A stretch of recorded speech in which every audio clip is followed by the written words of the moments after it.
We are now live. Sound check. Public Works Committee meeting for Monday, May 30th, 2022. Sound check.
Good afternoon. I'd like to call this Public Works Committee meeting to order of May 30th, 2022. Members of the public are advised that our meetings are webcast live by the City of Hamilton and temporarily archived on the city's website. That presentations and reports considered at this meeting are available on the city's website, and that members of the public can contact the clerk's office to acquire documents in an alternate format. As well, a reminder that all electronic devices are to be switched to a non-audible function during committee meetings. Members are reminded of the 5-minute time limit, which will be adhered to during this meeting. Members can submit another request to speak if they require more time to ask questions or make comments. Please note that quorum is present. Councillor Marula offered regrets, and absent today are Councillor Farr and Whitehead.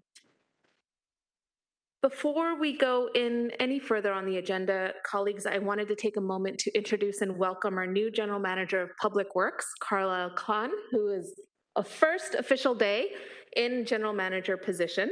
Carlisle joins us from joins the city with over 30 years of experience with a focus on public works, including delivering complex programs and projects in both the public and private sectors in areas of waste management, water and wastewater, and asset management. He is with the City of Toronto since 2013 and previously held the position of Director of Special Projects, where he had the responsibility for a number of high-level strategic projects, including the City of Toronto's third organic processing facilities with renewable energy. Prior to that position, Carlisle held the position of Deputy General Manager, where he was responsible for overall effective use of resources within solid waste management services with the City of Toronto, as well as positions responsible for infrastructure development and asset management. Experience with a wide variety of stakeholders, including significant work with First Nation community leaders, Carlisle holds a Master of Management Analytics, a Bachelor of Administrative Studies, a Diploma of Chemical Technology. He's also completed an Advanced Leadership Development Program at the Schultz School of Business. Congratulations and welcome, General Manager Khan. We look forward to working with you and serving in this Public Works Committee.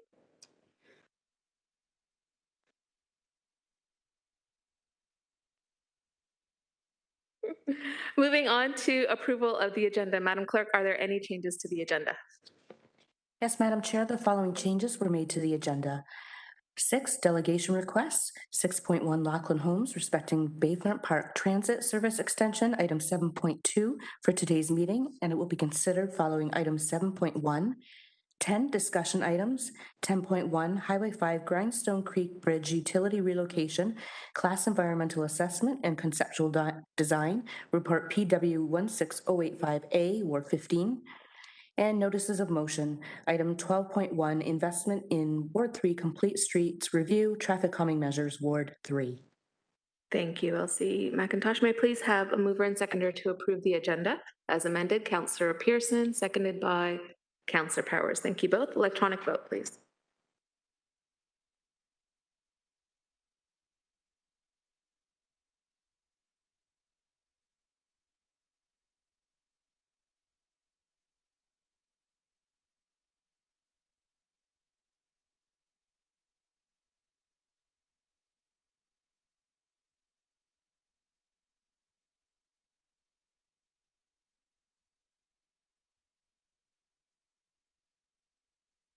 And that carries 8-0. Moving on to declarations of interest. Colleagues, any declarations of interest at this time, either disqualifying or non-disqualifying?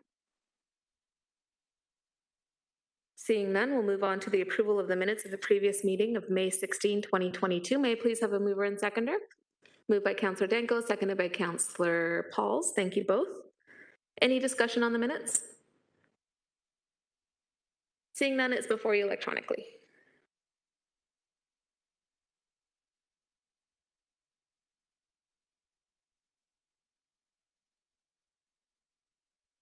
The Councillor Powers with the affirmative.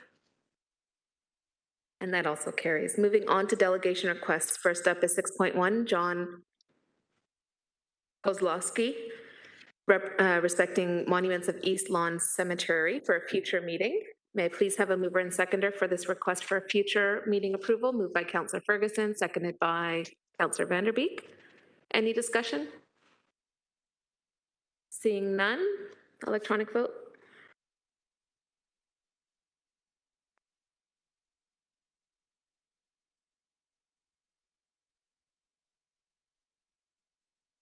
That carries 8-0. Thank you. On to 6.2, Lakeland Homes respecting Bayfront Park Transit Service Extension. That's for today's meeting. Mover and seconder, please. Moved by Councillor Jackson, seconded by Councillor Ferguson. Any discussion? Seeing none, please vote electronically.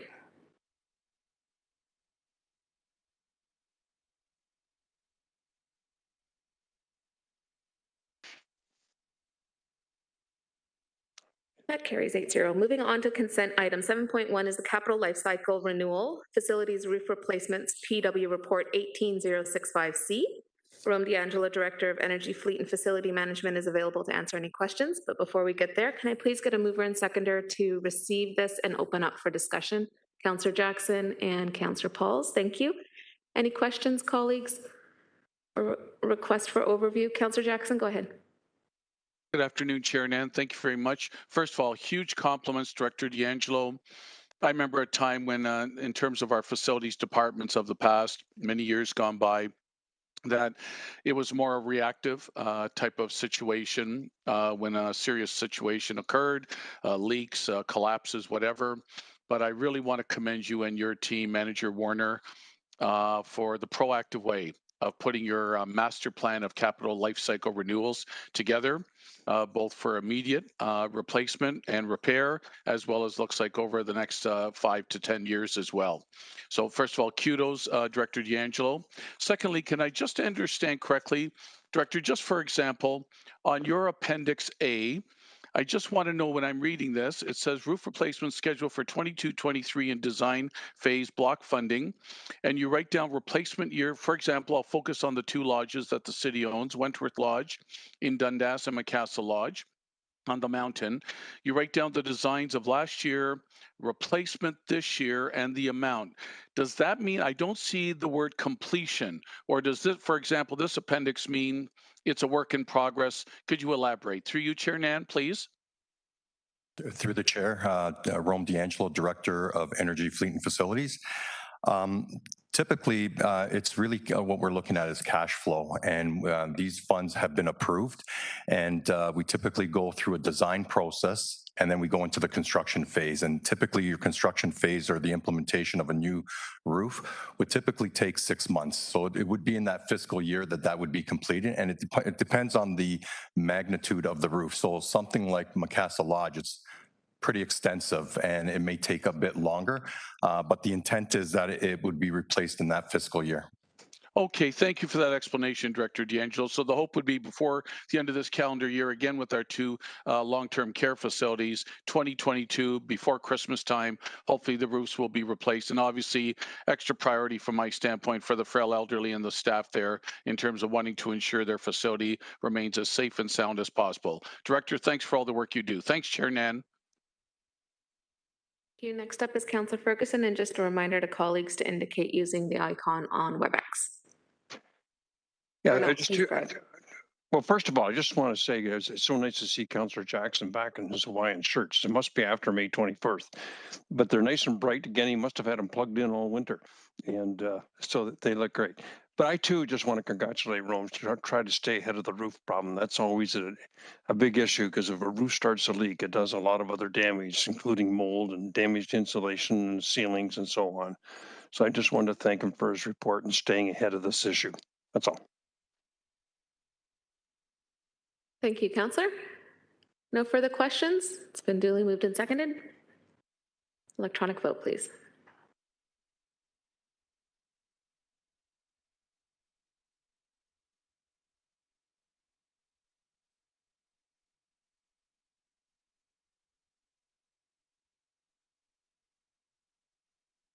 And that carries. So we are moving forward to delegations, as we will consider report 7.2 after the delegation by Lakeland Homes respecting the item of Bayfront Park Transit Service Extension. I'd like to call on Lakeland Homes now to delegate respecting this item. Lakeland, if you could turn on your mic and your video. Okay, should be coming up shortly. I can hear you. Are you seeing that? It's just taking a moment to load. Okay. There we go.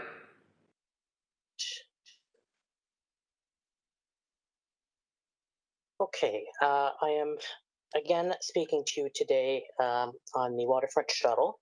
I'd like to wish you a good afternoon and appreciate the opportunity to speak once again on this file.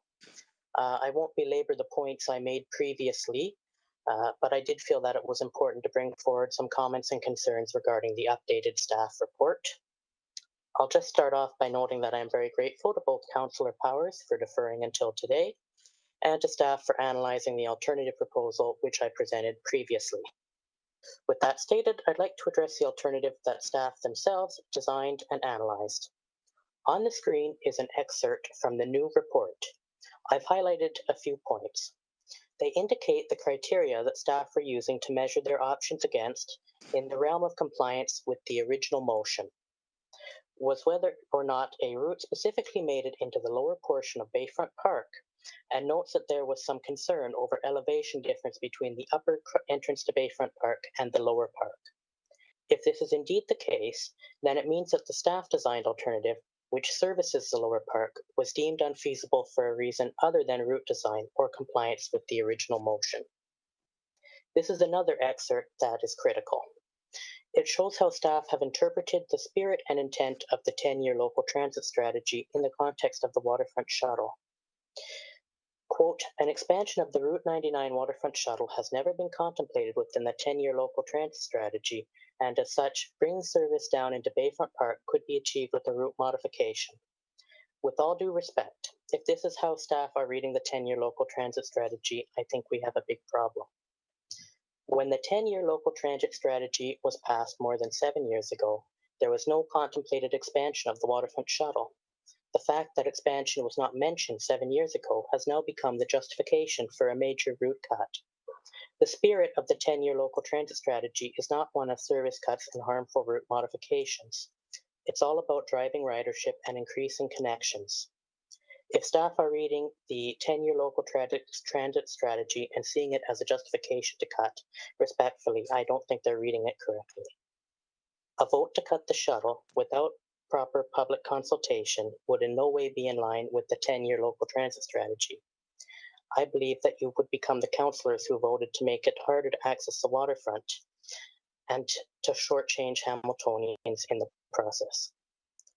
This final excerpt here speaks to the staff-designed alternative. From the information I have as a member of the public, I cannot see why they deemed their own route, which would serve both the lower park of Bayfront Park, unfeasible from any route design standpoint. It meets the intent and word of the original November 2021 motion without cutting the shuttle service to Pier 8. In my view, there's only one reason as to why this route would not be suggested: cost. The new report did not provide an updated costing, but the original pegged the cost of serving both locations at $104,000.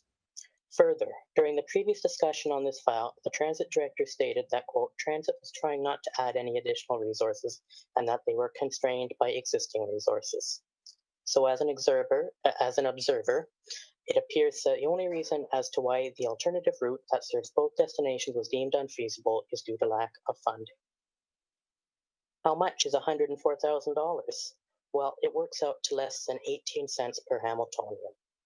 I know that 18 cents per resident or 104,000 can be found somewhere. In fact, I know it would be the most fiscally irresponsible decision not to find that $104,000 because we've just spent tens upon tens of millions of dollars in new public infrastructure, parks, amenities, etc. at Pier 8 and the West Harbour, in addition to the previously existing infrastructure. Finally, councillors, your decision today carries weight and responsibility. You have the opportunity today to avoid a terrible mistake, and in the process become champions of our transit and our waterfront. It would be a total waste not to sustain waterfront shuttle service to Pier 8. This change will not take effect for more than a year. We have the time to take a pause, find the funds, and then implement the staff-designed alternative that serves both destinations, which meets the original goal of the motion. Please do the right thing. Thank you. Thank you, Mr. Holmes. Colleagues, any questions for the delegate?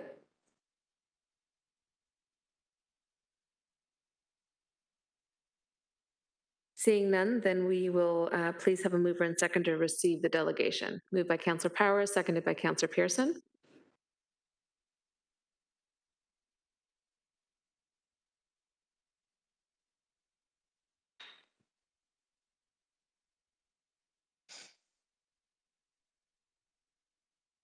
And that carries 8-0. Thank you, Mr. Lakeland.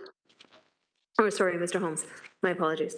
Moving on then to the consent item 7.2 that the delegate just delegated on, Bayfront Park Transit Service Extension, PW Report 22027A. May I please get a mover and seconder to receive the item and open up discussion? Moved by Councillor Danko, seconded by Councillor Vanderbeek. Any discussion on this consent item, colleagues? Yep. I'll recognize Councillor Pearson first, then Councillor Jackson on the speakers list. Madam Chairman, thank you for this. And I would really like staff to give an overview of why they recommended changes. I'm apologizing if I'm out of line. That I've read the report, I've heard the comments, but I'm just not following the line as to what the issue is. So I could please get that clarification. I would appreciate it. Certainly. Through the chair, Jason Manner, I'm manager of transit planning. To the councillor's question, the motion that was brought forward to committee back in November of last year was two-part. The first part was that staff explore expanding bus service down into Lower Park. The second part of that motion was to explore some options with respect to Vision Zero. And this all came from more use of the park being observed, local residents being concerned with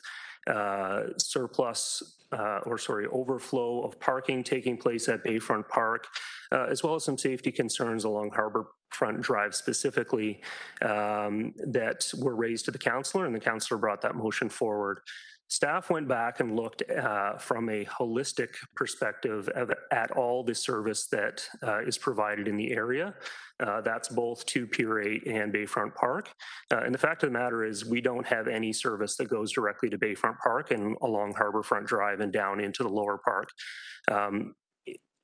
We believe that part of the contributing factor to people coming to Lower Bayfront Park by cars could be that transit A, does not provide a direct access to that park, but B, even though we have service by way of 3 routes that stop at James and Strawn and are about 550 to 600 meters away, that really the barrier to accessing transit is not the distance, but there is a significant elevation change between the Lower Park and the Upper Park, whereby folks who may take transit may not mind the walk down into the park, but certainly returning becomes quite a challenge for some people coming out of the park. So what we did was we looked at the 3 routes to see which one best fits the need to resolve this problem or find a solution for it. And the one that we looked at very specifically was the seasonal route 99. And given that we operate service to Pier 8 right now 252 days of the year by way of our A-line service. And given the fact that by next summer, when we propose the timing change, we'll be providing that service 304 days of the year, and through continued council investment by the following summer, 365 days of the year. We really looked at that Route 99 that only operates 72 days of the year and looked at modifying that and pulling it over to come down to Bayfront Park to solve this problem. It's, as the delegate says, it's cost neutral. It's very fiscally responsible to look at it from that perspective. It also doesn't require capital investments that their previous proposal would. And it, to the delegate's comment about why our alternative solution was not brought as a recommendation, we're not just looking at the route in singularity for today, we're looking at the upcoming years, and we're also looking at what resources it takes to operate that service. And could we manage to do that without substantial investment, not only in operating, but in capital as well. the fact of the matter is we get our service change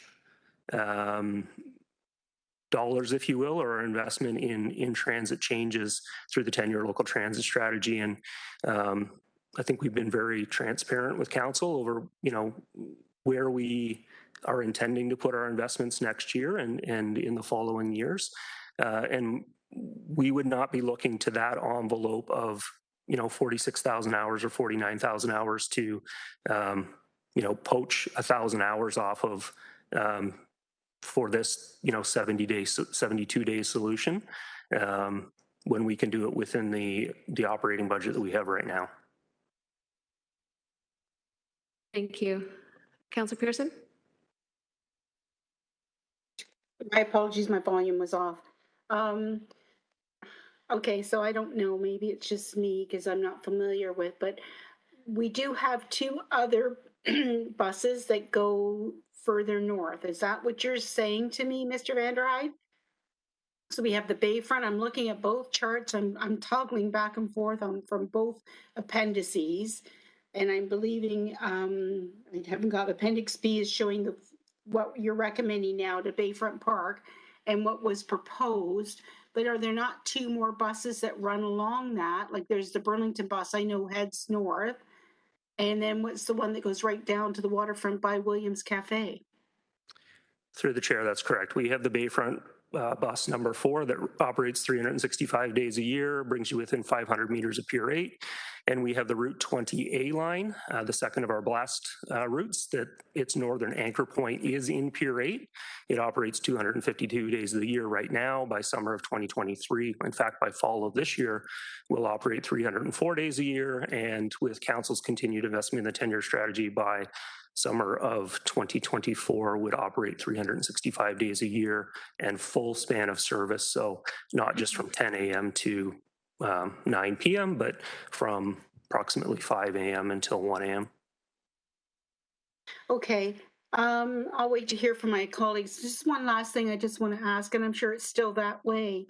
The 4 Bayfront that goes along James Street North and then turns easterly on Burlington Street, it only continues easterly. It does not come back up from the bottom end and heads back south on James, correct? So it's actually a how do I describe it? Just goes one way. So you can get there, but you can't come back up James Street afterwards on that bus, correct? Through the chair, that's not correct. It heads easterly across the city, and then on its return trip westerly across the city, you can get it near the corner of James and Burlington Street. But so you can get Bayfront 4 at James and Burlington. That'll head back south on James Street? That's correct. Oh, that's an addition then. Sorry, it's been a while since I've taken that one. Thank you very much for the information. I'll listen to my other colleagues' comments. Thank you, Councillor. Next up, we have Councillor Jackson. Thanks, Chair Nan. Manager Vanderhyde, thank you very much for the explanation of Councillor Pearson's query. So just so that I'm crystal clear, is this an enhancement or is this in some form or fashion a reduction of service to the waterfront and Bayfront Park? Through you, Chair Nan, please. Through the chair, I would say it's an enhancement because as of today, you do not have transit service to Bayfront Park. You have 2 routes that go to Pier 8, and you have 1 route that goes within 500 meters of Pier 8. All 3 of those routes go within 600 meters of Bayfront Park, but not to the lower park. So while we do have a fair amount of service in the area, we do not have a route that goes to Bayfront Park. It is a route modification that staff is recommending, and I could see where a delegate could interpret that as a reduction in service, but in fact it's not, because you have to look at all of the service down into the area. And in this case, the recommendation by staff is gaining direct accessibility to Bayfront Park that does not currently exist. So in your professional opinion, Manager, if you intertwine and overlap routes, if you will, that's where your professional opinion says that it's an enhancement of service to an area that never was served directly before. However, you could understand some interpretation that to existing routes, it may be perceived as a decrease level of service. Have I captured your response accurately? Through the chair, that's correct. Okay. And can I ask, is this, if approved, manager, is this for how long? For example, at this time next year, whoever's on council then, could they review the efficacy, the ridership, the upside downside to what staff have recommended here? Or is this permanent for the future? Through you, Chair Nan? Through the chair, I would say we would take council direction on that if a review were to be desired. Well, Chair Nan, how about, I don't know, I think it would be appropriate and within order. How about by this time next year with the new council after 6 months, I would move that staff would at least bring an information report back on the upside and downsides of this change. If I can get a seconder. Thank you. I'd be happy to second that. I just wanted to clarify if I could. I'll pass the chair. Oh, sorry, Councillor Jackson, were you done with your questions? Excellent. Councillor Powers, if you could take the chair, please. Thank you. So I was wondering through you, Councillor Powers, in most of our work with HSR, we do a customer feedback and data informed kind of process here in terms of our service delivery. Anything in the report that speaks to that might also support the direction that Councillor Jackson is headed towards?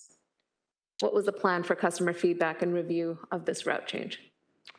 Through the chair, we did not do a consultation on this particular one. This was staff's response to the motion in November, which did not speak to that. It was addressing the concerns from the residents in the area of Harbourfront Drive. Thank you. Then if I could, through you to Councillor Jackson, in your motion requesting information report with a review, if we could include an opportunity for resident feedback as well. I am concerned from the perspective of accessibility. I know that this is going to make a big difference. Going down that hill and then definitely coming back up that hill is a barrier for folks who can't make that trek and unfortunately limit their access and ability to enjoy all of the activities that take place at Bayfront Park, let alone the multi-use path that's there. So if that's a friendly, Councillor Jackson? Let's put it right in the wording of the motion. If Elsie McIntosh would capture it, duly accepted. Thank you. Thank you. Anything further, Councillor? Nope. I'd pass the chair back to you. Excellent. Thank you. And Councillor McIntosh, or sorry, Councillor McIntosh. Elsie McIntosh. So there is an amendment to direction here. So we do that first before receiving the consent item? Yes, please. Okay. So moved by Councillor Jackson, seconded by myself. And that is requesting or directing staff to bring back an information report with a review to this service enhancement, including an opportunity for resident feedback.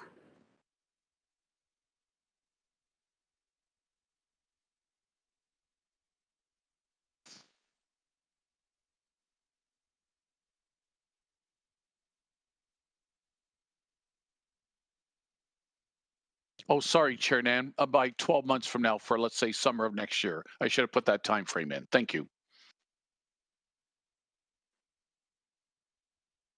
Oh, before we vote, staff would like to comment. Thank you. My apologies. I'm getting used to this again, being in person. Through the chair, just on the note of 12 months, the service change will be in operation next summer, so summer of 2023. So we would be reporting back in probably October of 2023 after it has been in operation next summer. Okay. How about we say by the end of 2023, Manager Vanderhyde? How's that? Through the chair, that's great. Thank you. Okay. Thank you, Chair Nan. No worries. Thank you all. And it is still available for vote if you press on the clicking, voting in progress. Councillor Powers is indicating his support. And that carries. Thank you, and thank you to staff for the report, and thank you to the residents for engaging on this item. Moving on to 7.3, Hamilton Cycling Committee minutes for April 6, 2022. May I please have a mover and seconder? Councillor Pauls, second by Councillor Vanderbeek. Thank you both. Any discussion on the report? Councillor Pauls?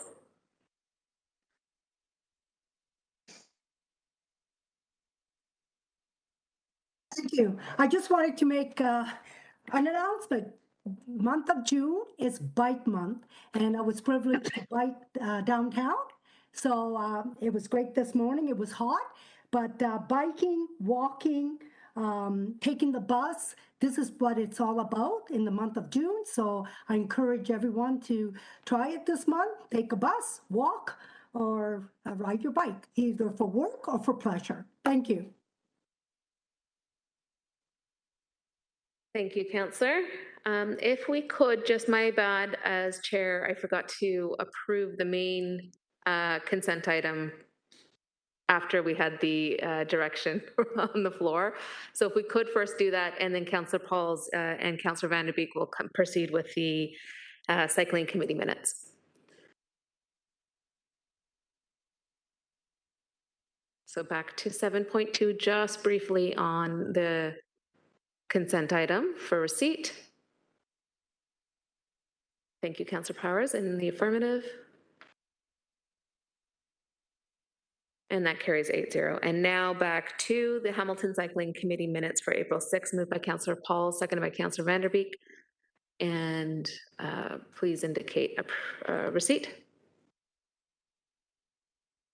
My apologies. Hybrid.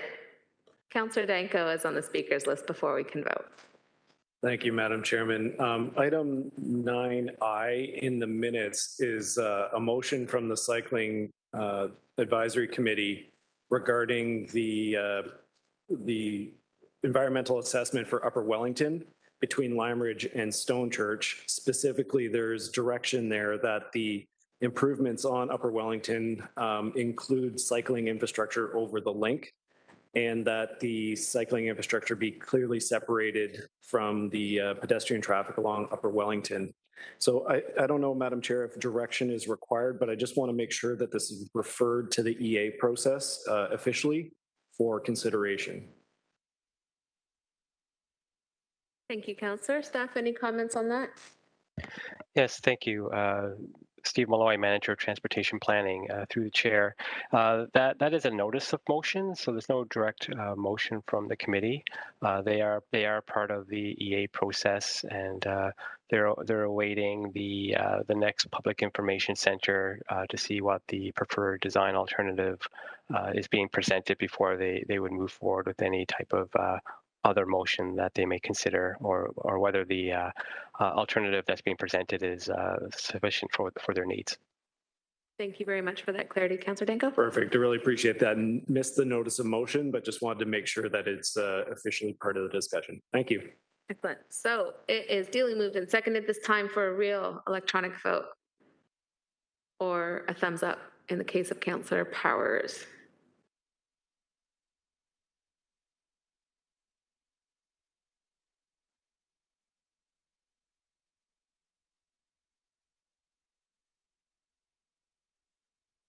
And that carries. Moving on to staff presentations. First up is 8.1, the 2020 to 2021 Annual Corporate Security Report, PW Report 20053A. I would like to call upon Ram D'Angelo, Director of Energy Fleet and Facilities Management, to present. Through the chair, I'm just going to make opening remarks, and then Martin, Dambo, and Gina will be presenting virtually. So as everyone's aware, the Corporate Security Office is now in its 4th year. The scope and volume of services grew exponentially over this time period. The security team was faced with unique and evolving challenges that transformed into new areas of responsibility, especially through the 2-year pandemic. The drive, the commitment, and the teamwork that this team displayed was truly exceptional over this period of time. Today, both Martin Dambo, our City Corporate Security Specialist, and Gina McCormick, our Project Manager of Corporate Security Planning, will be presenting virtually on an overview of the Annual Corporate Security Report. So I'm going to turn it over to Martin to start off the presentation.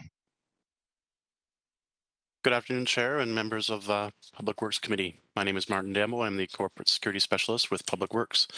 Today, we're going to give you a little brief overview of the annual report for 2020 and 2021.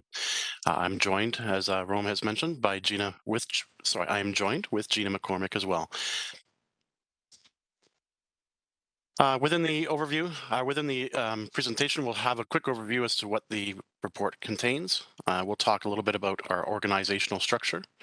There'll also be some key points regarding 2020 and 21. We also have a couple significant incidents that we will discuss in further detail. We have some project highlights, KPI stats, and looking ahead. In order to adapt and expand and grow appropriately, corporate security has two very distinct streams with a prioritization of security operations and with security planning. Security operations is within my realm, and I have two members of my team that are currently on board as project managers for security services, and we are currently in the recruitment process for a third project manager of security services. I'm going to pass it off to Gina, who is in lead of the security planning section.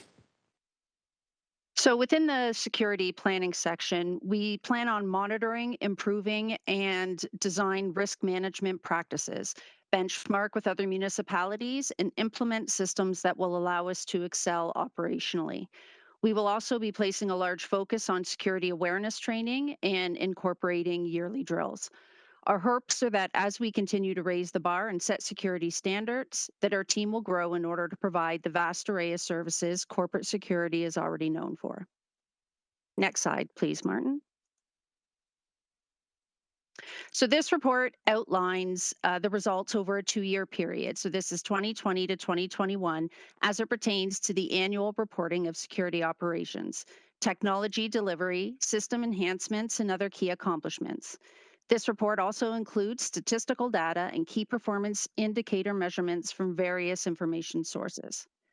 Throughout 2020 and 2021, we really started to build a clear direction as to where we wanted corporate security to go and what we would be focusing on in the coming years.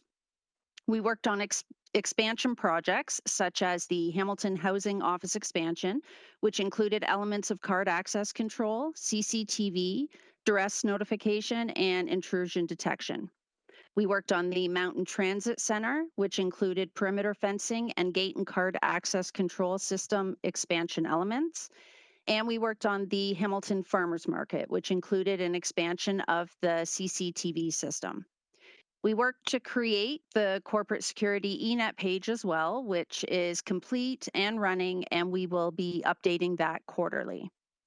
We also placed focus on establishing committees such as our Security Staff Advisory Committee, the Policy and Procedure Subcommittee, the Training Subcommittee, the Hamilton Water Committee, the New Security Technology Installation Design Review and Recommendations Committee, which is for Hamilton Water, and our Parks Patrol Committee.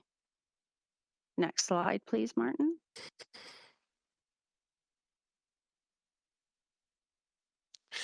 Thank you, Gina.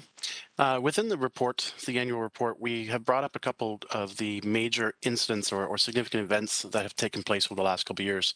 We're just going to summarize a couple of them as they did have a significant community impact. The first one in 2021, there was a break and enter and theft that took place at the Burge Pool.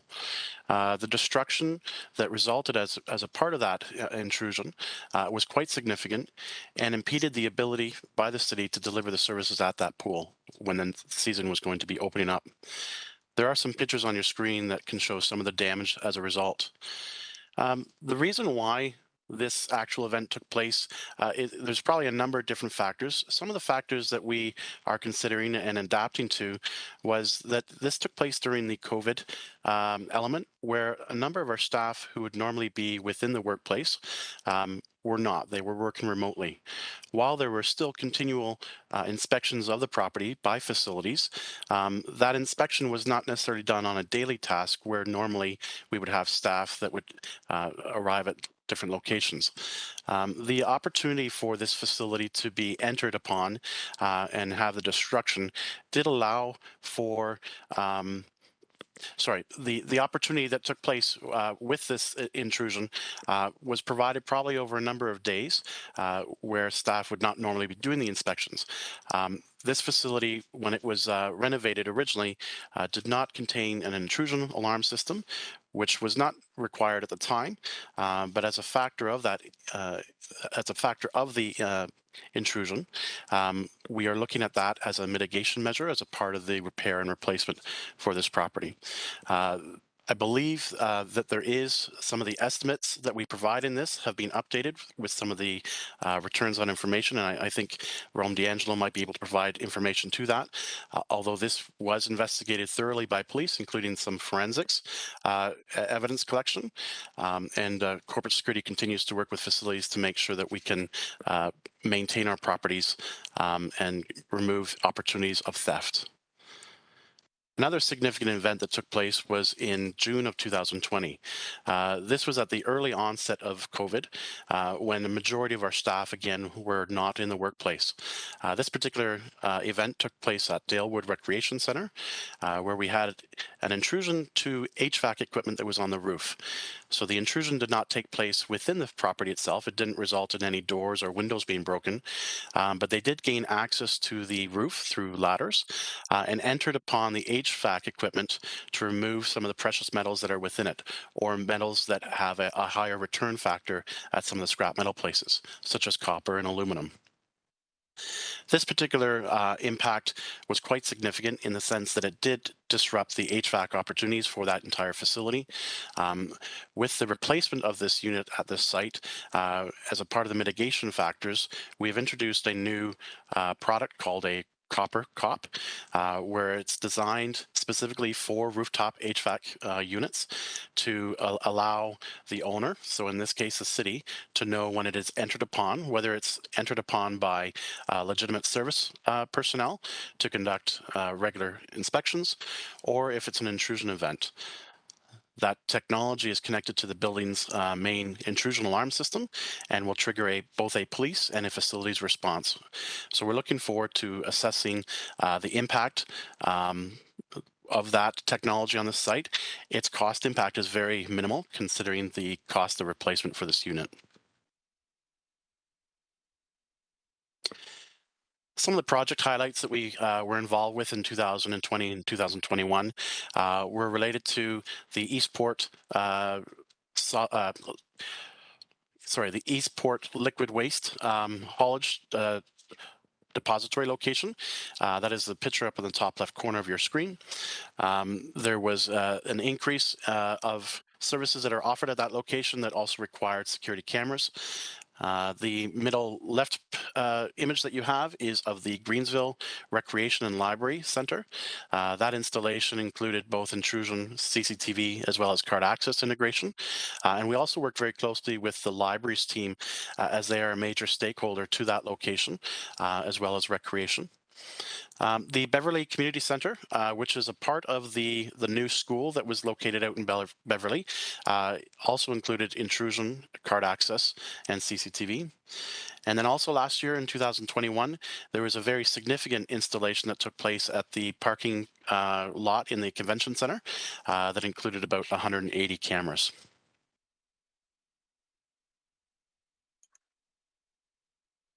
Okay, and here on your screen, there's a few highlights from the annual report, the KPI stats section. So corporate security responded to 1,502 service calls in 2020, which is an increase of 1% from 2019. And in 2021, there was a decrease in calls by 13%. These numbers will likely change again when we progress to pre-COVID service priorities. For the incident category trending, the largest single category by volume in both 2020 and 2021 of demand-based service calls was for alarm response. These types of calls include intrusion, fire, duress activations, and system maintenance events. As you're aware, through the city's initial response to the COVID pandemic in 2020, there was a change in the way we conduct business.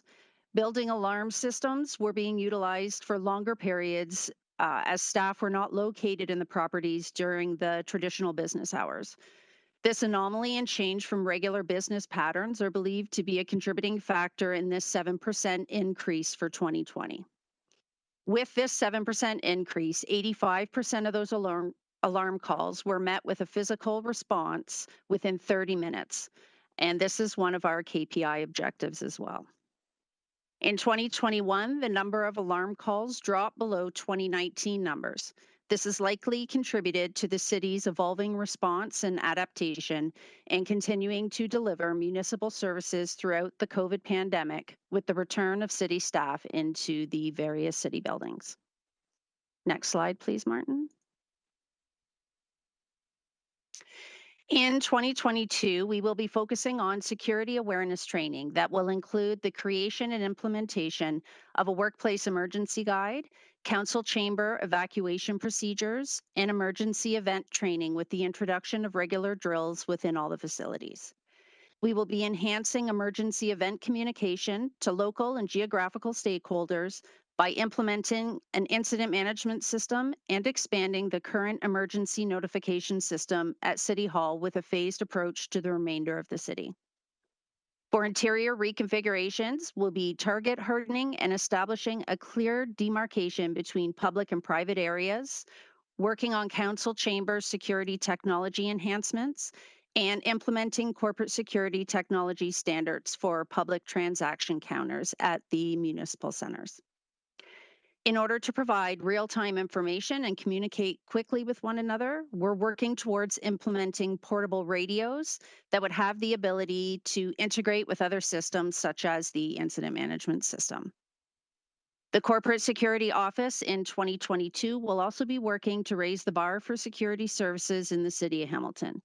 We will be implementing and working on many projects, some of which are a centralized security control and patrol management system, a card access technology replacement, and common video management platform.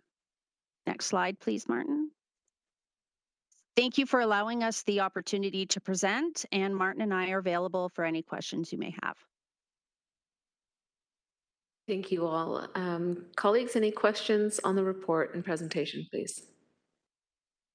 First up, we have Councillor Pearson, followed by Councillor Falls. Thank you, Madam Chair, and I want to thank Martin and Gina for sure, and all of staff involved. It's not so much on the report, but I think it would be good to put on the public record. I know Martin hasn't said anything here. I don't know what's going on out there in society, but we're having a tremendous amount of security issues. I was at a park last night.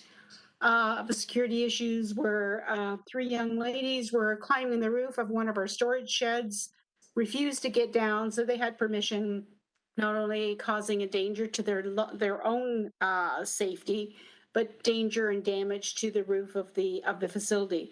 And Martin knows very well, we've been dealing with the Salt Fleet Arena, numerous concerns, and maybe if I was going to ask a question, I'm going to ask, and we haven't had anything on here, Martin, but is there something that is on the radar to deal with the ongoing security issues at the Salt Fleet Arena?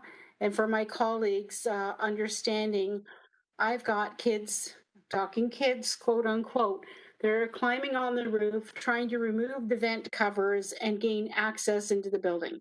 They're creating a tremendous amount of danger and damage, a nuisance in the neighborhood. So I know that's not on this report, but it is part of our security issues. So I'd like to ask that question, Madam Chair. Thank you. Thank you. Through the chair, Councillor Pearson, thank you very much for the question. Through some of the training that's going to be going on later this year, one of the elements is see something, say something. So in the case of the Salt Fleet location, there is a member of the community as well as others who has been communicating with you and also on email. It's very good that we do have those eyes in the community that can report things that they see that are not right, whether it's suspicious or criminal in nature. It's also good not to be the last person to know. So if there's something that's happening, that they should report it either to the police, if there is an immediate imminent likelihood of harm to themselves or to others or damage to property, even if it's just graffiti, it is still a criminal event, and to report that to police, but also to the city. To answer maybe one of your first questions, we do still have in place the 2-year Parks Pilot Patrol Program, which does attend locations that are a high priority, and we are implementing that vehicle to to that location on a higher frequency, balancing it with other sites where we have had some higher activities of nuisance and criminal behavior. Working with other stakeholders within the city, I believe that particular parking lot has a gate that can be locked to prevent the vehicles from entering into there when it's not during business hours, because I think the use of vehicles was also a challenge for some of the residents. But we continue to mold and adapt our program to create a positive presence and good use of our properties.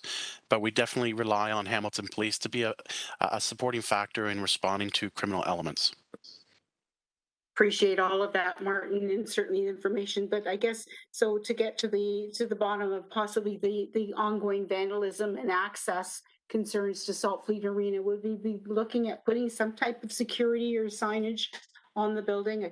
I mean, I realize the neighborhood is, quite astute at keeping us posted, but it's the timelines of getting someone there, etc. I mean, I'm very fortunate I had to call the police last night for the other incident that I sent you an email on already.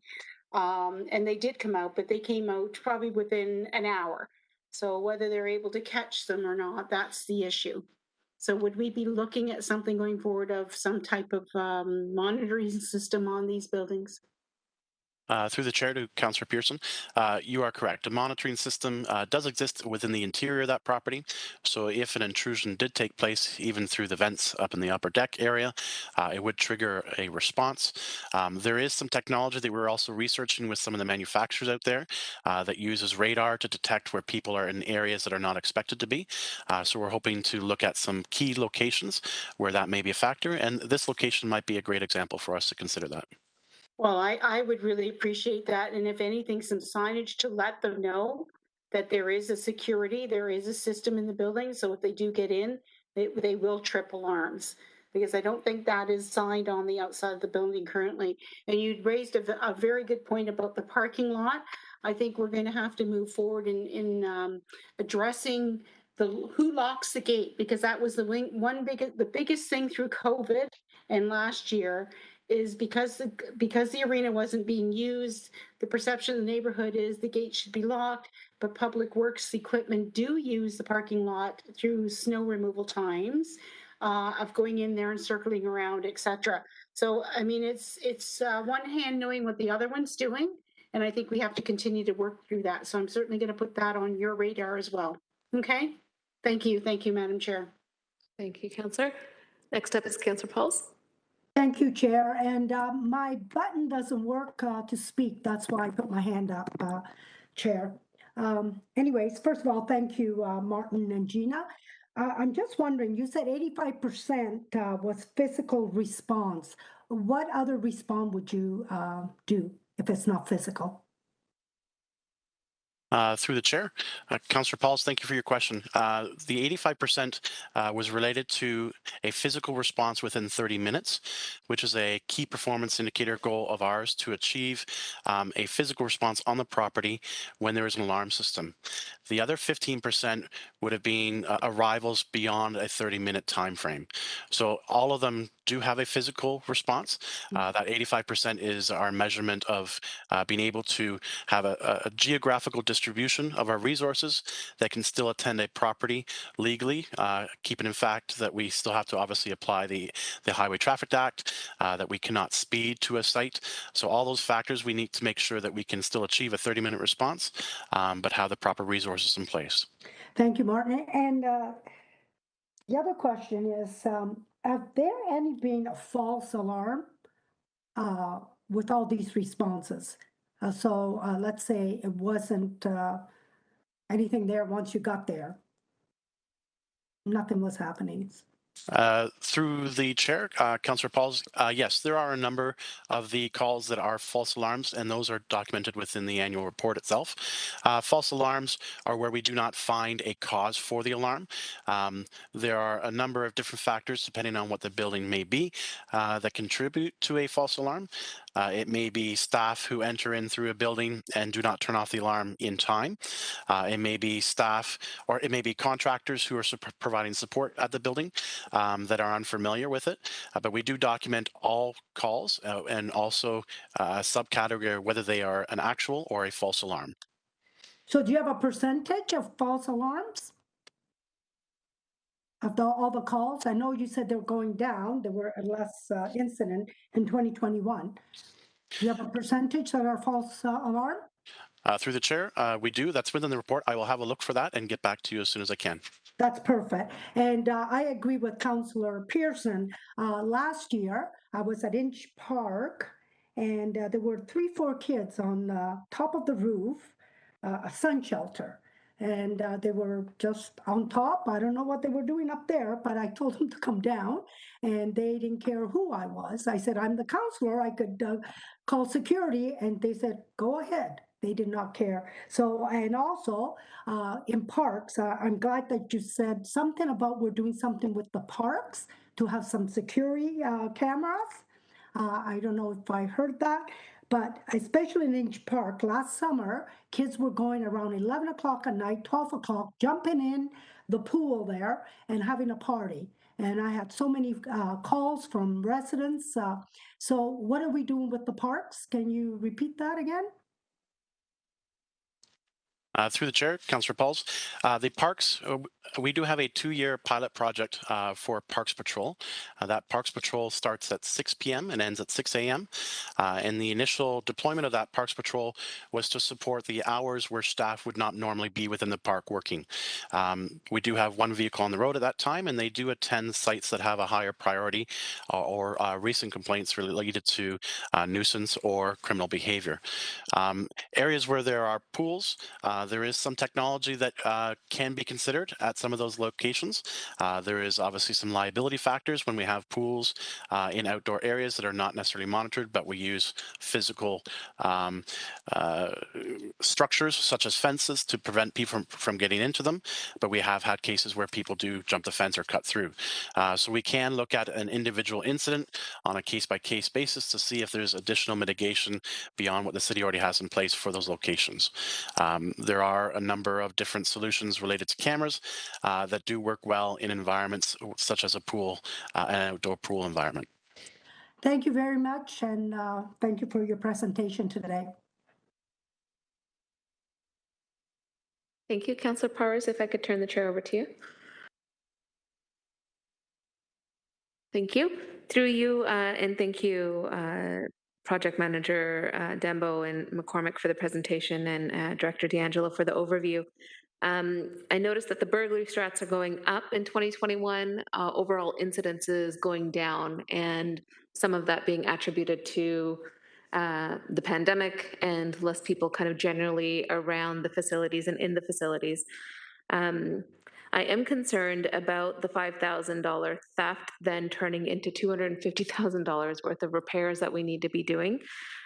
Just if I could quickly on Burge Pool, the report mentions that the work is tendered in terms of the repairs. Are we anticipating the facility being up in time for summer use? With the mitigation factors in place? Thank you. Through the chair, I'll respond to that one. You're correct. The tender has gone out. It's been awarded, and they're working on that project right now. And all intents are to have this open before school breaks out for summer. Oh, excellent. Thank you so much. Okay, that was my only question. I'll take the chair back. Seeing no further speakers on the speakers list, if we could please have an electronic vote to receive the presentation. And a mover and seconder to do that would be Councillor Powers and Councillor Jackson. So first up to receive the presentation, please.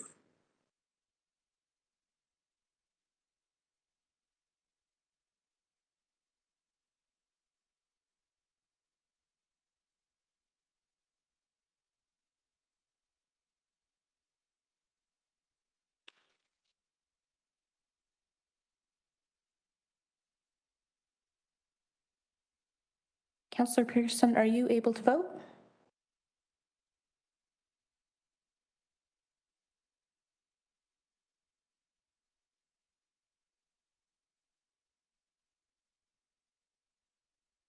And that carries. And next, may I please have a mover and seconder to approve the recommendations in the report? Moved by Councillor Paul, seconded by Councillor Pearson. Thank you.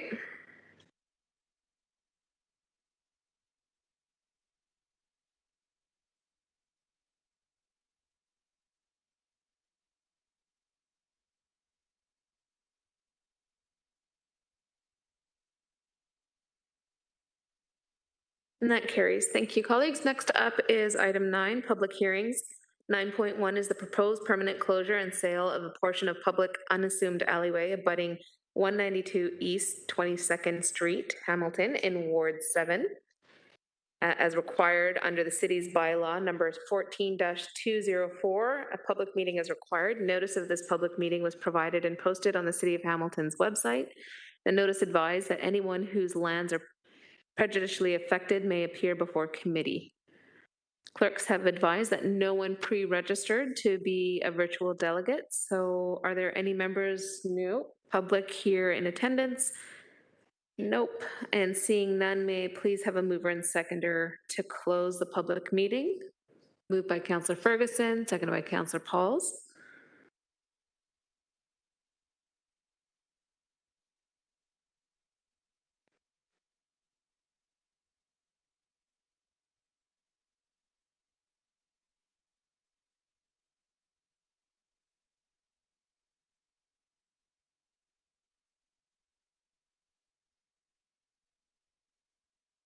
Thank you. That carries. So the public hearing is closed. May I please have a mover and seconder to put the report on the floor? Moved by Councillor Pearson, seconded by Councillor Pauls. And we do have staff who are available to answer any questions if there are any. Anybody on the speakers list? Councillor Pauls. Thank you, Chair. This is, of course, the proposed permanent closure of public unassumed alleyway abutting 192 East 22nd Street. And I want you to know that I went each door. I think there were roughly 15 doors. And only the 6 that were opposed, actually 3, did not state the reason why they were opposed. And then 1 was interested in buying it, but did not come forward. And the final 2 were opposed concerning the state of the laneway. Roadway maintenance has been submitted and all of the concerns have been addressed. But I just want you to know that all of our city department were consulted. Planning and economics, building, real estate, public works, engineer service, Hamilton Water, transportation, budget, finance, Bell, Electra, the mayor, and myself. So this is since October 3rd, 2019 was the application, and I'm glad that we are finally closing this file. Thank you. Thank you, Councillor. And seeing no further questions, we will move to electronic vote, please. Councillor Powers indicate support.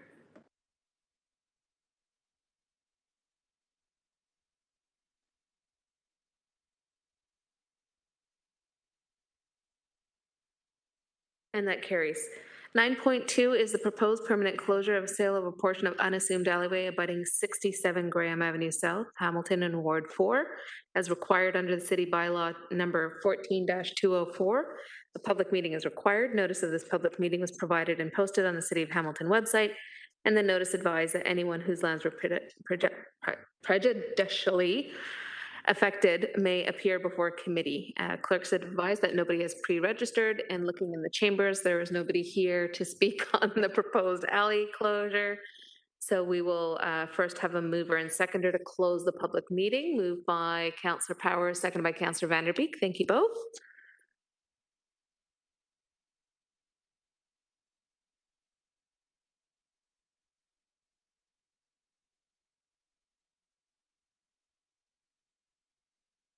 That carries.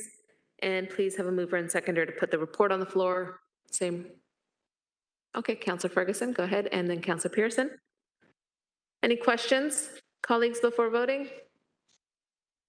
Seeing none, please indicate your support for the report.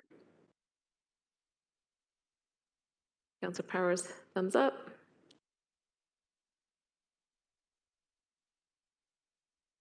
And that carries. Moving on to discussion items. First up is 10.1, environmentally sustainable solutions for food trucks in Bayfront and other parks, PW 22-041. May I please have a mover and seconder? Councillor Danko, seconded by Councillor Pauls. Thank you both. Anybody discussion, questions on the report? Councillor Danko. Thank you, Madam Chairman. I got my microphone buttons mixed up here. It's kind of awkward being right beside you. Anyway, really want to thank Acting Director Cynthia Graham for bringing this forward. This is the installation of electrical hookups for food trucks at Sam Lawrence Park. It will be included as part of the 2022 construction. So just a bit of background on this. In, I think it was 2020, I'm not sure exactly when, but Councillor Pauls and I each funded $1 million towards capital improvements at Sam Lawrence Park. So $2 million to immediately implement some of the master plan recommendations. The total master plan being $16 million, but we wanted to get started on those improvements as quickly as possible. So this is a really great addition to that work that's already being planned to have that electrical available for food trucks in the park. I've been going by Sam Lawrence Park quite often recently, and it's really amazing to see the use of that space, especially in the evenings at sunset, where there's people from all over the world gathering to watch the sunset and enjoy that park space and the gardens. It's really pretty amazing to see, and I think being able to promote food trucks and animate that space in another way is a really great asset for the city of Hamilton. And by moving forward with this, they won't have to idle or have a fossil fuel generator running. They can just plug in directly to a power supply in order to serve customers at the park. So I really appreciate this and full support. Thank you. Thank you. Next up, we have Councillor Powers. Thank you very much. I have no objections at all to the proposal. I just have one question. I didn't see it in the report. So we're going to do the installation for the electrical hookups. Who's going to pay for the hydro? Will there be metering for the vehicles if they choose to hook into it? Will they be paying for the use of the hydro, or will be expected to provide, freebie electricity for the operations of their vehicles? Thank you, Councillor Powers. Cynthia Graham, Acting Director of Environmental Services, on that question and any other missing information from the report, please. Thank you. Through the chair, Cynthia Graham, Acting Director of Environmental Services. Through the chair to the councillor, for this first phase of pilot, because we wanted to enact this and give it a go, we were going to absorb the electrical costs for the hookup in Sam Lawrence Park for that first year. And part of our report back will be how successful it is, how many food trucks used it, what sort of electrical payment would be required, and work with our colleagues in bylaw that do the licensing for the food trucks in order to figure out how we would include that charge as part of their license. Thank you, Madam. I appreciate the explanation. Excellent. Good work, everyone. Oh, Councillor Pauls, go ahead. Thank you. All right. I think it's great. And it's not only about food trucks. People will gather and we'll go shopping on Concession Street. Concession Street is, you should be going there. It's beautiful. It's the downtown on the mountain. And I think not only for the food trucks, people will gather, enjoy the view of Sam Lawrence, and I go by it all the time. I just biked down that Sam Lawrence this morning. I want to tell you, it is beautiful. But people will gather and then take a walk along our beautiful Concession Street, Mountain Brow. You can look out. It is beautiful. They'll shop. They'll look at different buildings, and they will enjoy the whole atmosphere. So I really approve of this, and I'm all excited about it. Thank you. Thank you. And that exhausts the speakers list. It's been moved and seconded. And before you for vote. Councillor Powers in the affirmative.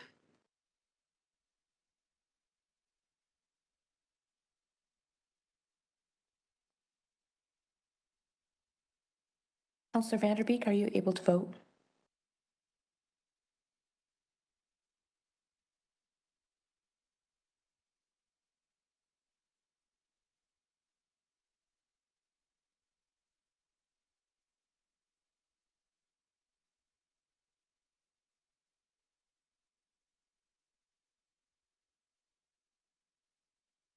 And that carries. On to item 10.2, bylaw drainage superintendent, PW report 22044. May I please have a mover and seconder to put the report on the floor? Moved by Councillor Ferguson, seconded by Councillor Jackson. Thank you both. Any discussion requesting this regarding this report? Seeing none, it's been duly moved and seconded and before committee for vote. So powers in the affirmative. Thank you.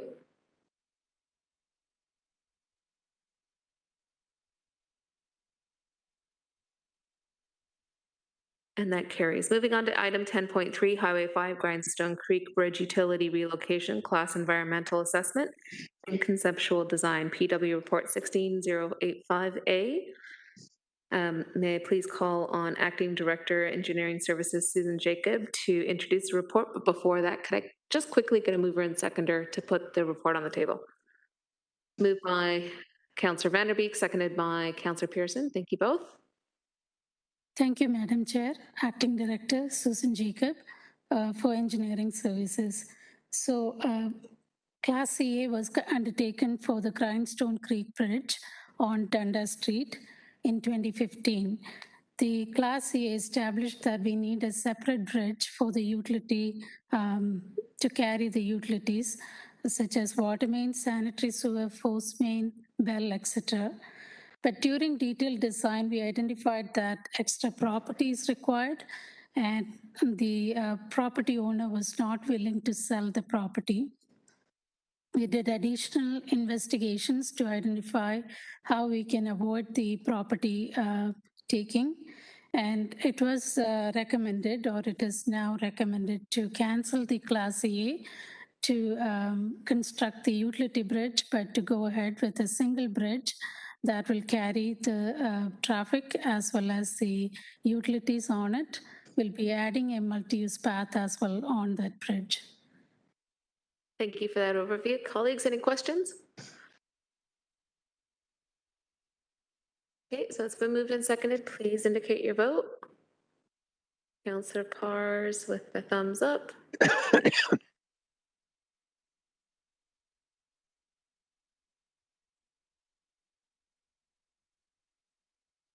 And that carries. Thank you. Moving on to motions. 11.1 is funding for tree planting on Hamilton Wentworth Catholic District School Board properties, Ward 8. Councillor Danko, please introduce your motion.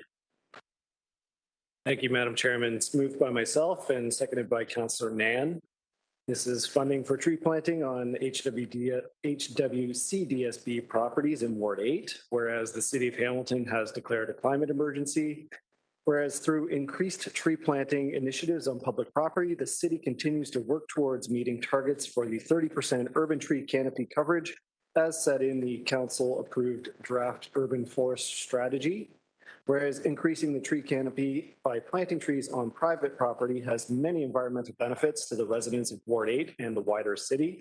Whereas tree planting on Catholic District School Board properties is not currently funded under existing city-funded tree planting programs, and whereas the Hamilton Wentworth Catholic District School Board has shown interest in having trees planted on their school properties, therefore be it resolved that the supply and installation and maintenance for a period of 3 consecutive years, including the year planted, of 104 large caliper trees to be planted on Hamilton Wentworth Catholic District School Board properties at a cost of $70,200 funded from the Ward 8 Special Capital Reinvestment Discretionary Fund, $69,000 as noted and $1,200 as noted, be approved, and all ancillary documents and such be approved by the city solicitor.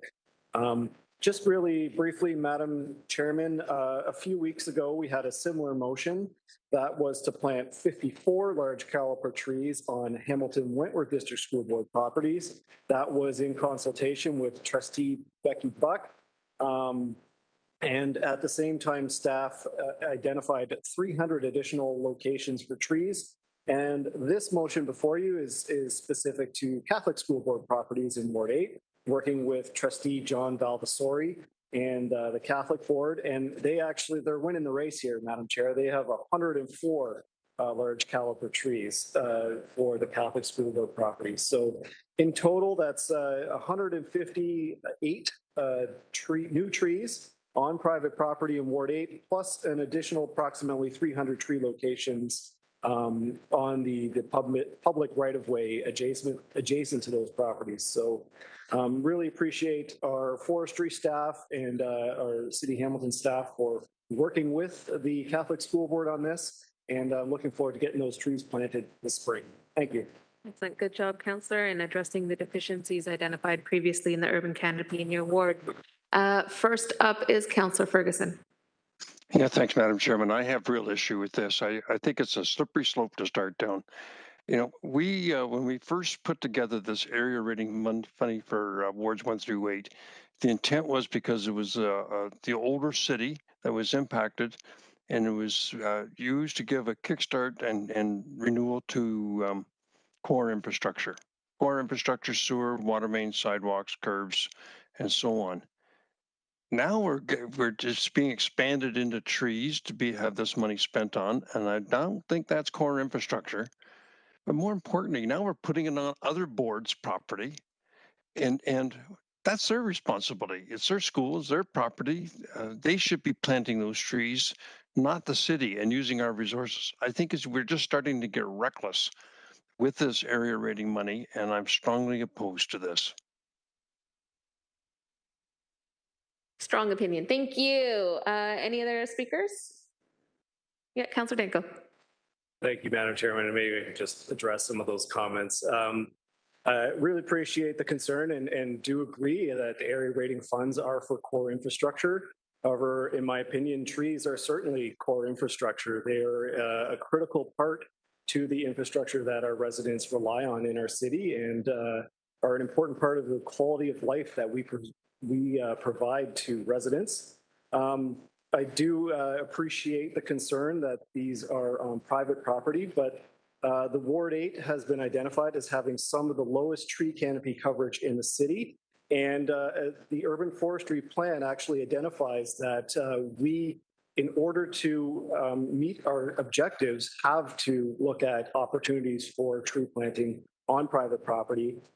So this follows opportunities with free trees for residents to be planted on their private property, and the work with the public board as well. And just once again, you know, in my opinion, there is a citywide public interest to increasing our tree canopy. Thank you. Thank you. Next up on the speakers list is Councillor Pearson. Thank you, Madam Chair. And certainly when I read this motion last night, going through the agendas, I too had some concerns, but I understand what Councillor Danko is saying. We are trying to encourage tree planting. But my concern is when the city plants a tree on private property, who now becomes responsible for that tree? So I'm going to ask the same question. Is that, and through to you, if somebody's there from forestry, who now becomes responsible for that tree? And I know there's a warranty period, but once the warranty period passes and the tree may suffer damage or whatever, who now is responsible? Through you, Madam Chair. Thank you, Councillor Pearson. Acting Director Graham. Through the chair, Acting Director Cynthia Graham of Environmental Services.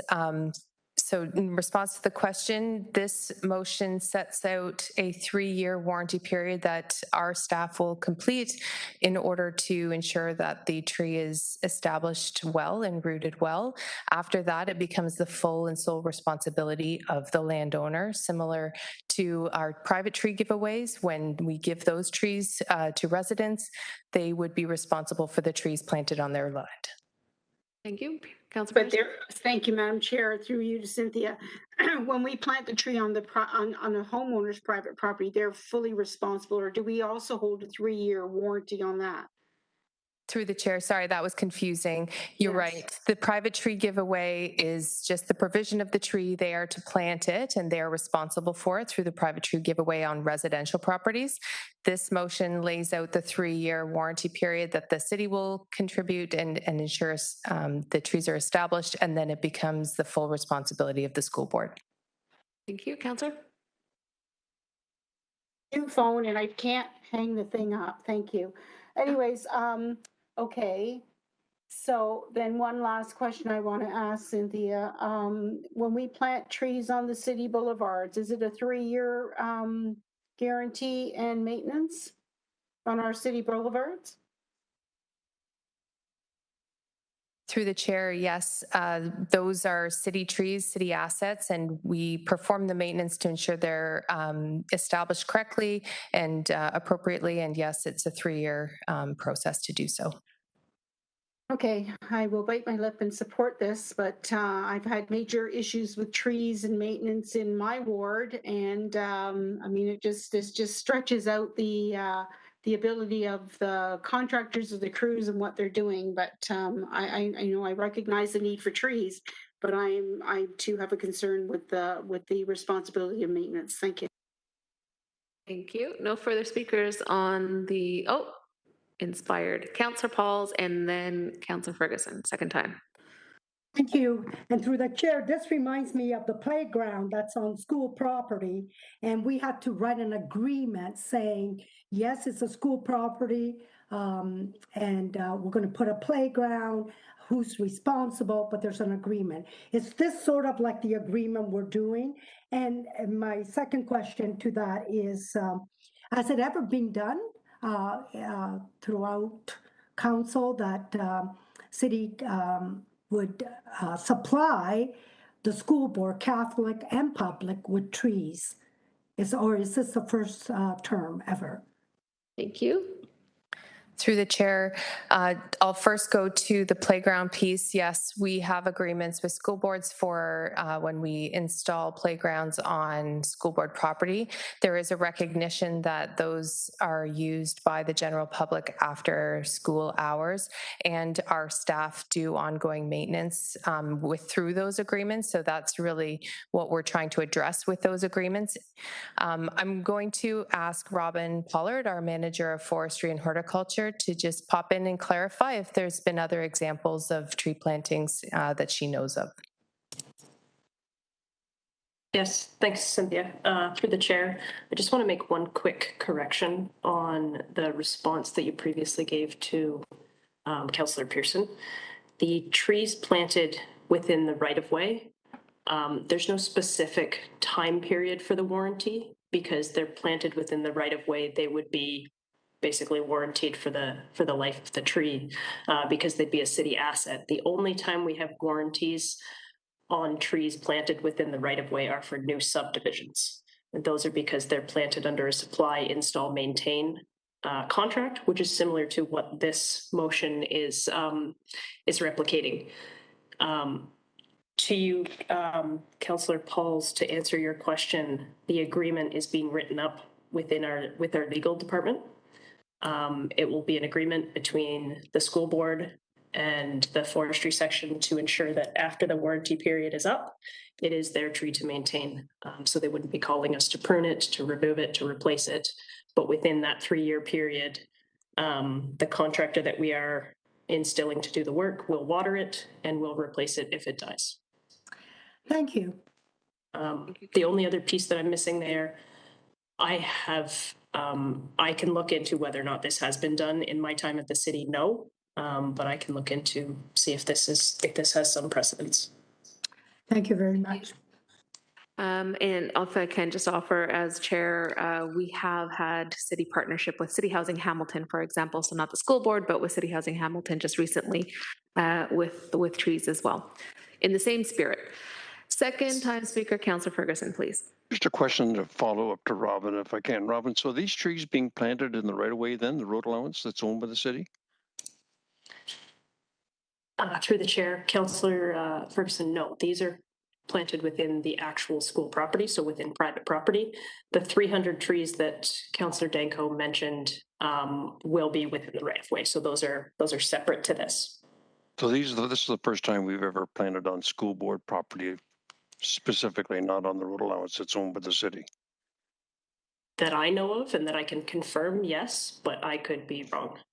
Okay. Is there a member of the finance staff? Is either Mr. Zagaric or Brian McMullen? Are they on the line today? Do you know, Madam Chair? Just a second. I don't believe so, but if clerks could just clarify, anyone from finance?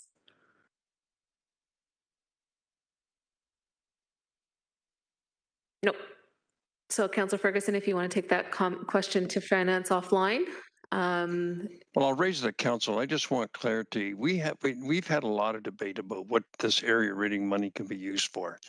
You know, the suburbs don't enjoy that. But as I say, the reason when we agreed to all put it in place was so it could be used for core infrastructure, aging, deteriorating core infrastructure. And now we're moving into private property owned by a school board, which has a separate governance, a separate funding arrangement. I mean, they're funded by the province. So I just think it's a terribly dangerous slippery slope. And I just wanted to ask of our finance staff, because they're the gatekeepers of this. And I'm surprised this got by them. But I'd like to know from them, do they consider trees to be core infrastructure? I don't. Councillor Danko does. So I'd like to get some clarity from our finance staff, who are the gatekeepers of this, what they think. So I'll raise that matter at council, but I'll be opposing it today. Thank you, Councillor Ferguson. If I could just turn the chair over to Councillor Powers. I would like to speak to this. I wasn't going to. Certainly, I don't Councillor Mann. appreciate. Thank you. I don't appreciate the indication or implication or implying that this is reckless spending when we as a municipality have set very clear urban tree canopy goals which speak to our climate change targets. We recognize that in those areas that have an underinvestment of tall trees, that we have work to do in order to address those gaps. We have, as a corporation, a private tree giveaway program that puts city purchased trees into the private backyards of citizens and residents and homeowners. When we have a provincial government that has underfunded education, that continues to defund capital improvements, which has also defunded the necessary costs required for maintenance of those facilities and those grounds, our children pay the price.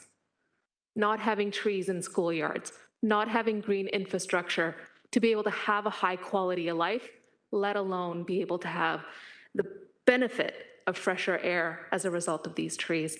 Again, thank the mover for moving this motion, and it's in alignment with the previous motion as those trees go into public school board locations as well. So I'll take back the chair and Madam Chair, I just need to respond. I just need to respond to that.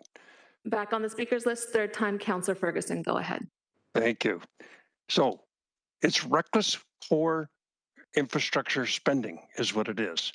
It was meant to deal with, you say that the school boards are underfunded by the province. We're underfunded for our core infrastructure to the tune of over $3 billion. And so if anybody is short funding, we are in keeping our core infrastructure in good shape.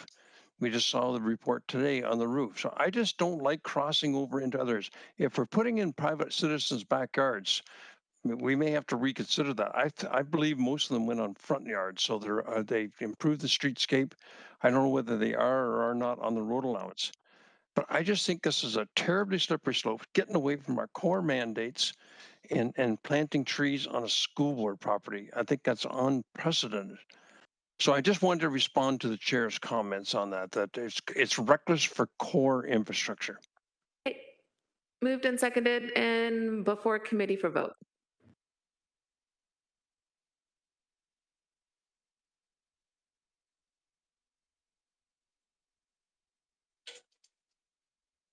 Councillor Powers indicating a vote down.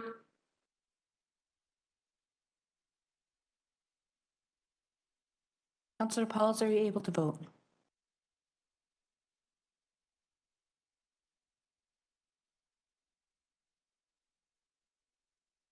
And that carries 6-2. Thank you. Moving on to 11.2, improvements to T. Melvin Bailey Park at 45 Clover Hill Road in Hamilton and Ward 8. Councillor Danko, if you could please introduce your motion.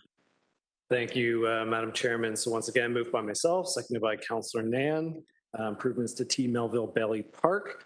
Whereas the existing unassumed alleyway that connects Brantdale Avenue and Arcade Crescent also functions as a pathway for T. Melville Bailey Park. Whereas alleyways and bike pathways offer a valuable active transportation link to pedestrians and bike users in Ward 8 and beyond.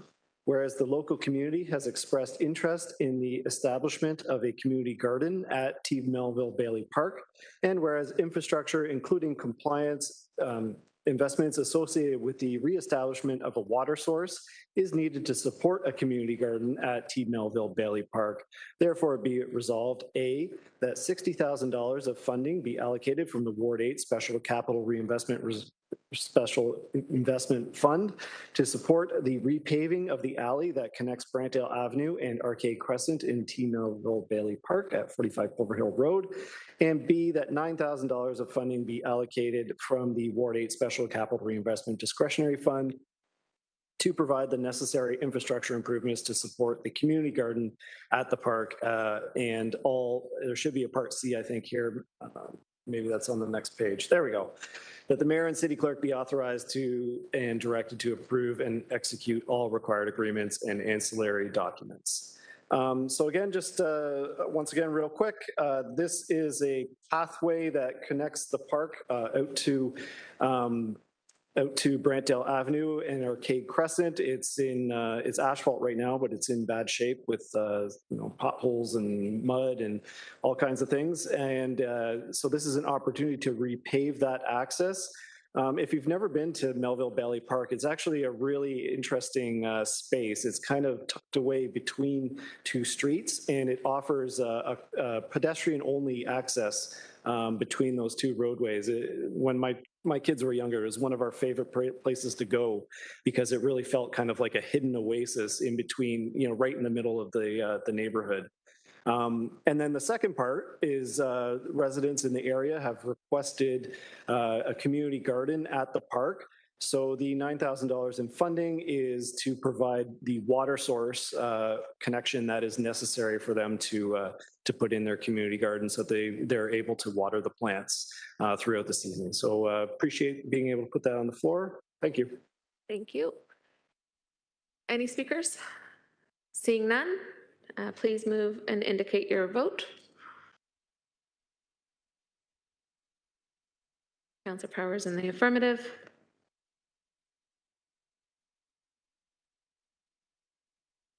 Councillor Pearson in the affirmative, thank you. Councillor Vanderbeek in the affirmative, thank you. And Councillor Pauls and Councillor Jackson, I recognize that eScribe is causing some problems. Yeah. And also Councillor Ferguson with a thumbs up as well. The vote didn't come up, but I'll put my thumb up.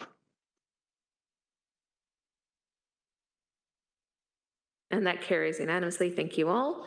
Next up is notices of motion. If I could relinquish the chair to Vice Chair Powers. Thank you very much, Councillor Nan. I understand that you wish to move a motion to waive the rules in order to allow this to be introduced as a motion.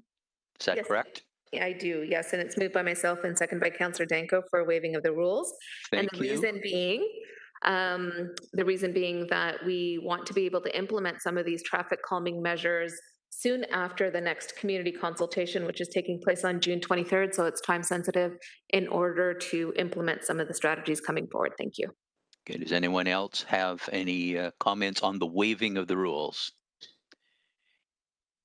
If not, we will require an electronic vote. 2/3 is required in order to approve the waiving of the rules. Madam Clerk? Mr. Chair, my eScribe is disconnected on me. I'm out and can't even reconnect. Okay, so I'm assuming a thumbs up. Same here. Same here. Councillor Ferguson, Councillor Jackson, Councillor. Oh, I see Councillor Pearson, Councillor Pauls. Why don't I just say everybody waiving the rules? Okay, that is carried. The vote was carried. I pass it now back to, well, I still carry on with any discussion on the motion, please, Councillor. If I could please to table the motion, moved by myself, second by Councillor Danko, and thank you committee members for waiving the rules. It's investment in Ward 3 Complete Streets review traffic calming measures, and whereas Vision Zero and Complete Street principles are used in the City of Hamilton to provide a safer environment for all road users, and whereas in 2021, a review of the designated Ward 3 neighborhoods was initiated with the intent of providing a complete streets report identifying areas of concern and recommendations to provide a safer environment for all road users based on Vision Zero and Complete Streets principles.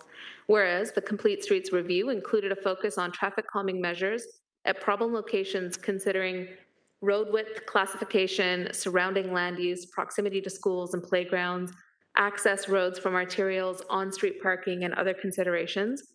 And whereas extensive public consultation is integrated as part of the Ward 3 Complete Streets process, including prior to implementation to aid in finalizing the recommendations. And whereas the Ward 3 Complete Streets review is in the final stages and expected to be completed in late Q2 or early Q3 of 2022, which will result in the recommendations of a variety of neighborhood-specific traffic calming enhancements. And whereas implementation of the approved traffic calming enhancements will require financial investments in order to undertake the initial measures in 2022, therefore be it resolved, A, that subject to the recommendations provided within the final Ward 3 Complete Streets review, transportation operations and maintenance staff be authorized and directed to implement the review's initial traffic calming measures with an approval and support of the Ward 3 councillor funded from the Ward 3 Capital Reinvestment Reserve, account number 108053, at an upset limit not to exceed $450,000. And B, that the mayor and the city clerk be authorized and directed to execute any required agreements and ancillary documents with which such terms and conditions in a form that is satisfactory with the solicitor. And if I could, through you, Vice Chair. So, Councillor, I'm assuming it's the second. It's the seconder is the one in the waiving of the rules? Correct. Councillor Dangle is seconding. Thank you. Please continue. And in terms of the timeline to Ward 3 residents, thank you to the hundreds upon hundreds that engaged through the Hamilton Engage platform online by providing problem areas and identifying neighborhood roadways that needed attention for safety enhancement. This is in the same project trajectory as the Ward 8 and Ward 14 Complete Streets report. Next up on June 23rd will be an evening virtual community consultation at 6:30 to 8 p.m. Residents can join in by emailing ward3@hamilton.ca in order to review potential design interventions and enhance safety and reduce speed on Ward 3 roadways. And again, thank you to committee members for waiving the rules. This is about implementing the funding to get some of these interventions in place within this year. Thank you. Thank you, Councillor. Any speakers on the motion? Councillor Pauls, please, and then Councillor Ferguson in that order. Thank you. And of course, I do support review of traffic calming measures. This is, I think we all do. But I'm just wondering, there's been, I think 3. Can I ask staff, how many councillors are doing this in their wards?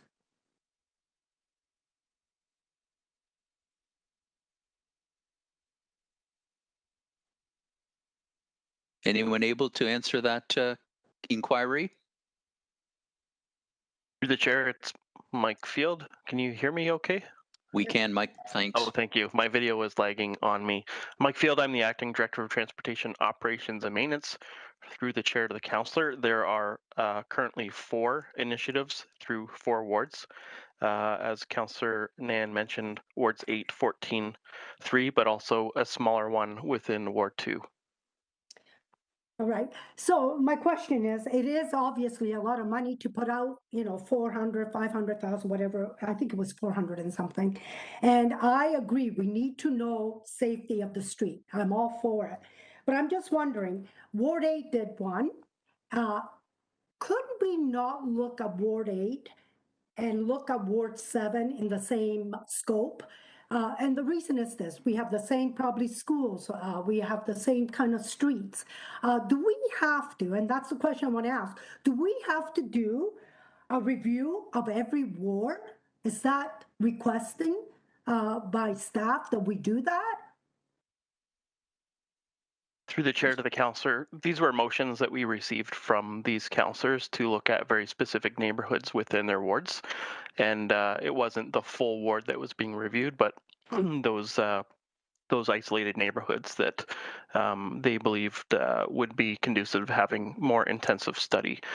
Some of the countermeasures that are identified definitely could translate to other wards, and that's something that we could review for your ward. The opportunities to take some of the implementation plans that are assigned to Ward 8, and then seeing how those would match up for your ward.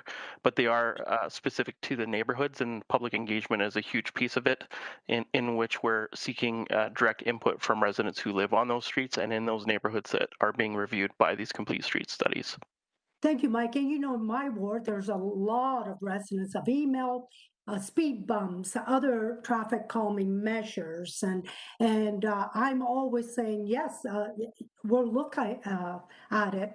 But if you think that my ward needs one, then I would also do it. But I'm just wondering if it's needed when Ward 8 really is a mirror of Ward 7, and then Ward 7 may be a mirror of Ward 6.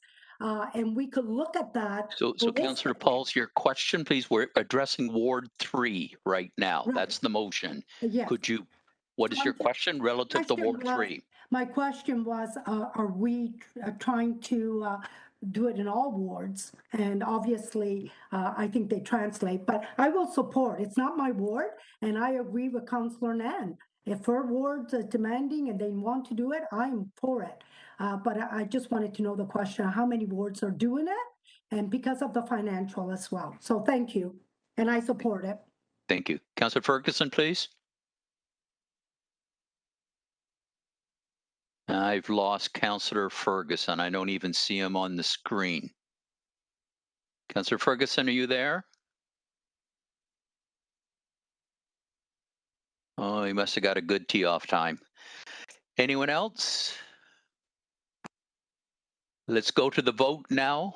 If I could, Councillor, and sorry, I did indicate through eScribe, but I don't think you can see it. My apologies just for a second time, if I could, through you, Vice Chair, and thank you, Councillor Pauls, for asking the question. Fundamentally, this is the fact that it's been multiple years upon years upon years, not dissimilar to any of my other ward colleagues, where residents have been asking for significant infrastructure and design interventions to guarantee safety, number one, of children, number two, of pedestrians, number three, of cyclists, and on the list goes. And rather than approaching it from a piecemeal approach of only having petitions, although I know some of my council colleagues prefer that mode for a grassroots approach, it was recommended through our Vision Zero action plan to take a more comprehensive approach where staff can do this technical review and really engage the residents in a neighborhood perspective and put together a design plan that helps integrate safety across multiple roadways, rather than pushing the speeding problem down from one block to the next, for example. So thank you for that clarity and gave me the opportunity to just speak to that, moving from a piecemeal approach to a comprehensive approach. Thank you. Okay. Thank you all. Anyone else? Councillor Pauls again, second time. Councillor Nan, and I appreciate that very much. And like I said, I always support my other councillors' ward. You know best what your ward needs, and I would never vote against that because I know what your ward and I'm glad you explained, and thank you very much. Thank you. Could we, will they be able to put up the vote, or shall we just do a show of hands, Elsie? I can put up the vote, but I'm not sure if anyone else can see it. So if you could either vote or show me your thumbs. Let's just put her in favor, put a thumbs up, please. My eScribe did register this time. Thanks, everyone. Okay. Councillor Vanderbeek votes in favor. Everyone else voted. Okay. Thank you very much. Carries 7-0. Back to you, Councillor Nan. Thank you, Vice Chair Powers. And any other notice of motion, committee members? Seeing none, we'll move on to item 13, which is general information, other business. Item 13.1 is amendments to the outstanding business list. May I please have a mover and seconder to approve the amendments? Moved by Councillor Pearson, seconded by Councillor Vanderbeek. Thank you. We'll require an electronic vote if there's no discussion. Seeing nobody indicating on the speakers list, thumbs up by Councillor Powers. Anyone else, if it doesn't work on eScribe, please indicate.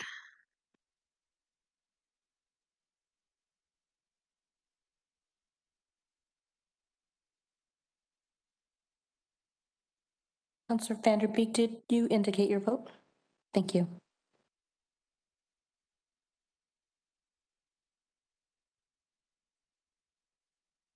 Thank you, and that carries 7-0. And any other items for general information or other business?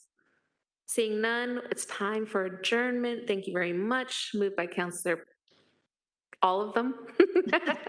I guess for the record, Councillor Powers and Councillor Pauls. Thank you both. And please vote electronically. Thank you to all staff and clerks for your support for this meeting and all the preparation for the reports in advance. Much appreciated. Happy Monday, everyone. And thank you. Great job.